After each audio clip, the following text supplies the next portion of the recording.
ប្រជុំបើកអនុសង្វចរៈលោកហ៊ុនសែនក៏ទុកឲ្យបកូណានៅវាំងពេលព្រោះលោកហ៊ុនសែនត្រូវការថ្លែងសារត្រូវការក្បាលមីក្រូហ្វូនដើម្បីនឹងថ្លែងសារនៅក្នុងមីក្រូហ្វូនហ្នឹងគាត់ឆ្លៀតនិយាយកិច្ចការដែលគាត់កំពុងតែតម្រង់ទិសនយោបាយរបស់គាត់ចំពោះមេតិកាទំនាស់កម្ពុជាថៃឡែនអញ្ចឹងបកូណាត្រូវនៅវាំងហើយក៏គាត់ចាញ់ទៅនិយាយបាទពីព្រោះគាត់ត្រូវការក្បាលមីក្រូហ្វូនអានេះខ្ញុំមើលឃើញអញ្ចឹងណាបងប្អូនមើលឃើញយ៉ាងម៉េចខ្ញុំគោរពការមើលឃើញរបស់បងប្អូនប៉ុន្តែរបៀបខ្ញុំមើលគឺលោកហ៊ុនសែនត្រូវការក្បាលមីក្រូហ្វូនដើម្បីនិយាយបញ្ចេញមតិទី1គឺគាត់ត្រូវការក្បាលមីក្រូហ្វូនគាត់អបសុកទី2គាត់ត្រូវការនិយាយដើម្បីនឹងតម្រង់ទិសនយោបាយរបស់គាត់ដែលក្នុងនាមជាប្រធានព្រឹទ្ធសភានៃព្រះរាជាណាចក្រកម្ពុជាគាត់និយាយទៅអត់សូវលឺទេបាទអត់សូវលឺពីព្រោះគាត់មិនចេះទៅប្រជុំបានងាយទេអញ្ចឹងគាត់ត្រូវការក្បាលបាទគាត់ត្រូវការក្បាលមីក្រូហ្វូនដើម្បីនិយាយហ្នឹងមួយទៀតគឺលោកហ៊ុនម៉ាណែតមិនអាចនិយាយបានទេ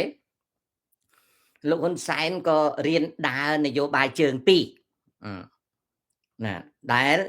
យើងអាចនិយាយថានយោបាយជើង4ដូចគ្នាព្រោះលោកហ៊ុនម៉ាណែតមានជើងពីរណាហើយចំណែកលោកហ៊ុនសែនគាត់មានជើងពីរអញ្ចឹងគាត់ដើរនយោបាយជើង4ដូចគ្នាវាស្រដៀងនឹងនយោបាយជើង4របស់ថៃដែរណាវាស្រដៀងនឹងនយោបាយជើង4របស់ថៃដែរដូច្នេះហើយខ្ញុំឃើញថាការដែលគាត់អញ្ជើញទៅចាប់ក្បាលមីក្រូហ្វូននិយាយនៅអនុសង្វាចរៈគឺគាត់មិនចាប់អារម្មណ៍រឿងធរអាហ្នឹងទេគាត់ដឹងថាពុទ្ធសាសនានៅស្រុកខ្មែរហ្នឹងគឺជាអង្គការ7មករាតែគាត់ឲ្យឆ្វេងហើយតែគាត់ឲ្យស្ដាំហើយគាត់ឲ្យភូតហើយគាត់ឲ្យស្រោចទឹកគាត់ឲ្យធ្វើអាឆែតមកក្តីគាត់ថាឲ្យឈប់គាត់ថាគាត់មកទៅទល់ដែនហ៊ានទៅចាញ់ភ្លើងឥឡូវអញ្ចឹងនៅក្នុងប្រទេសកម្ពុជាវាមិនសំខាន់រឿងអនុសង្វចរៈឬក៏មហាសង្វចរៈឬក៏សេនាសង្វចរៈមិនបាច់ទេវាច់អីក៏វាច់ទៅរួមទាំងវចកៈអត់សំខាន់ទេតែសំខាន់ជាងគេគឺក្បាលមីក្រូហ្វូនដែលលោកហ៊ុនសែនទី1អាចអបសុកទី2គាត់ត្រូវការក្បាលមីក្រូហ្វូនណាគាត់ទុកឲ្យលួងអង្គុយវាំងសិនគាត់ត្រូវការក្បាលមីក្រូហ្វូនដើម្បីតម្រង់ទិសនយោបាយរបស់គាត់ហើយក្នុងនាមគាត់ជាប្រធានព្រឹទ្ធសភាគាត់និយាយទៅវាអត់មានណាឮទេណាហើយណាមួយវាគ្មានធុរៈដែលត្រូវគាត់និយាយគាត់ប្រជុំគាត់អីចឹងមែនប៉ុន្តែប្រធានព្រឹទ្ធសភាវានិយាយអីមិនកើតហ្នឹងមួយទៀតគាត់មើលតាមថៃនៅពេលដែលស្ដេចថៃខ្ជិលទៅតាណាស្ដេចថៃឲ្យសារយុទ្ធទៅណាសារយុទ្ធទៅប៉ុន្តែសារយុទ្ធទៅគាត់នឹងអង្គុយណាលោកហ៊ុនសែនមិនមែនទៅអង្គុយទេទៅកាន់ក្បាលមីក្រូហ្វូនហ្នឹងខុសគ្នាពីសារយុទ្ធណាសារយុទ្ធគឺជាអំណាចនៅពីក្រោយ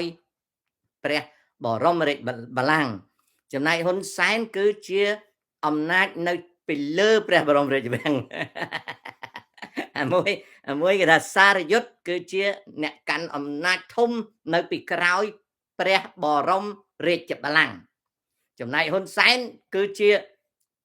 អ្នកកាន់អំណាចធំនៅពីលើព្រះបរមរាជវាំងឃើញទេបងប្អូនឃើញទេរៀនមើលប្រទេសមួយយើងរៀនមើលយើងដឹងអំពីរបៀបគេហៅថាតំណប់តំណែងអំណាចដែលហៅថាការតបតែងនៃអំណាចនិងការតាក់តែងនៃអំណាចណាបាទសុរយុទ្ធចលន័ន នឹងគឺជាអ្នកកាន់អំណាចនៅពីក្រោយព្រះបរមរាជបល្ល័ង្កចំណែកសម្ដេចតេជោហ៊ុនសែនគឺជាអ្នកកាន់អំណាចនៅលើព្រះបរមរាជវាំង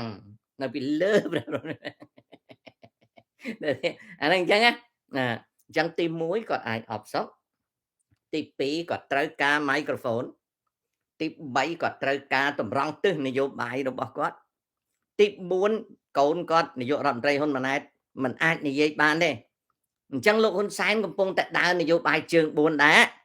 ណាមកដល់ពេលនេះលោកហ៊ុនសែនកំពុងតែដើរនយោបាយជើង4ដែរ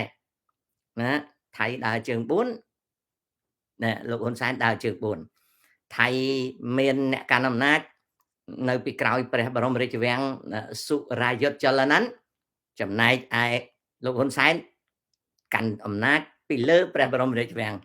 ដូចគ្នាឃើញទេហើយយើងទៅស្អប់ថៃហ្មងបើយើងចម្លងទៅពីគេមកនោះចម្លងពីគេតែស្រុកគ្រប់ស្អប់ទាំងអស់ហើយតែខ្ញុំនិយាយទៅអូខឹងបើតែខឹងហ្មងបើចម្លងពីគេណាហើយបើបាច់ហ៊ុនសែននេះទាំងឪទាំងកូនចម្លងពីគេទាំងអស់